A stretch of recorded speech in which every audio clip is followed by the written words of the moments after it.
ఆదికాండము 39వ అధ్యాయము. యోసేపును ఐగుప్తునకు తీసుకుని వచ్చినప్పుడు ఫరో యొక్క ఉద్యోగస్తుడును రాజ సంరక్షక సేనాధిపతియునైన పొతీఫరను నొక ఐగుప్తీయుడు అక్కడికి అతని తీసుకుని వచ్చిన ఇష్మాయేలీల యొద్ద నతని కొనెను.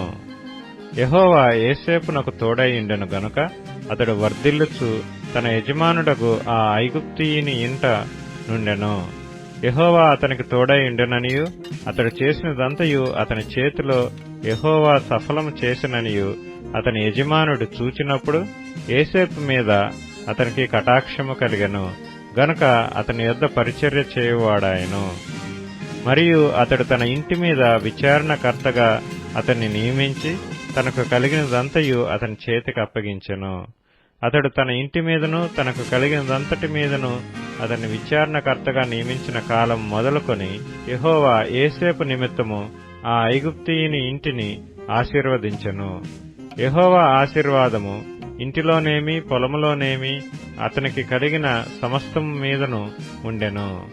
అతడు తనకు కలిగినదంతయు యోసేపు చేతికి అప్పగించి తాను ఆహారము తినుట తప్ప తనకేమి ఉన్నదో ఏమి లేదో విచారించిన వాడు కాడు. యోసేపు రూపవంతుడును సుందరుడునై ఉండెను. అటు తరువాత అతని యజమానుని భార్య యోసేపు మీద కన్ను వేసి తనతో శయనించుమని చెప్పెను.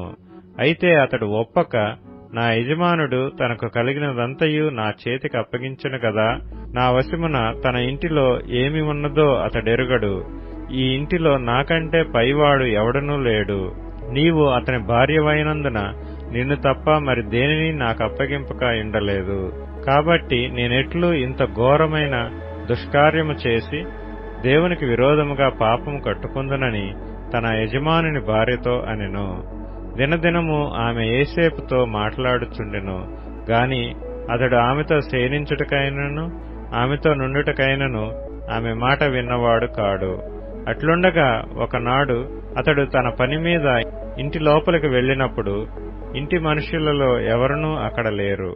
అప్పుడామె అతని వస్త్రము పట్టుకుని తనతో శయనింపుమని చెప్పగా అతడు తన వస్త్రమును ఆమె చేతిలో విడిచిపెట్టి తప్పించుకొని బయటికి పారిపోయెను. అతడు తన వస్త్రమును ఆమె చేతిలో విడిచి తప్పించుకొని పోవుట ఆమె చూచినప్పుడు తన ఇంటి మనుషులను పిలిచి, చూడుడి, అతడు మనలను ఎగతాళి చేయుటకు ఒక హెబ్రీయుని మన యొద్దకు తెచ్చియున్నాడు.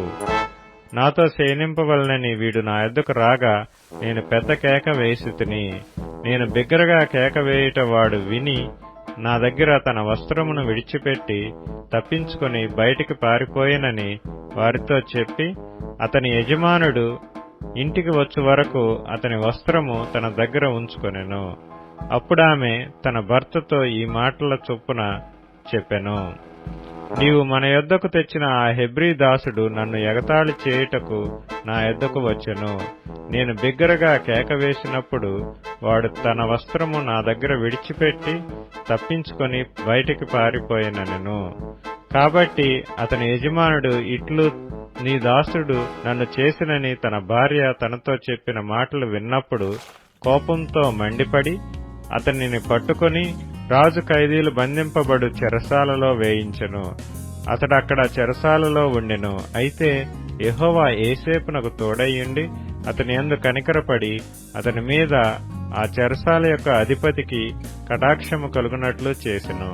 చెరసాల అధిపతి ఆ చెరసాలలోనున్న ఖైదీలనందరినీ యోసేపు చేతికి అప్పగించెను. వారక్కడ ఏమి చేసిరో అదంతయు అతడే చేయించువాడు.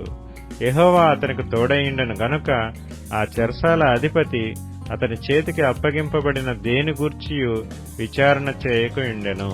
అతడు చేయనది యావత్తు యెహోవా సఫలమగునట్లు చేసెను.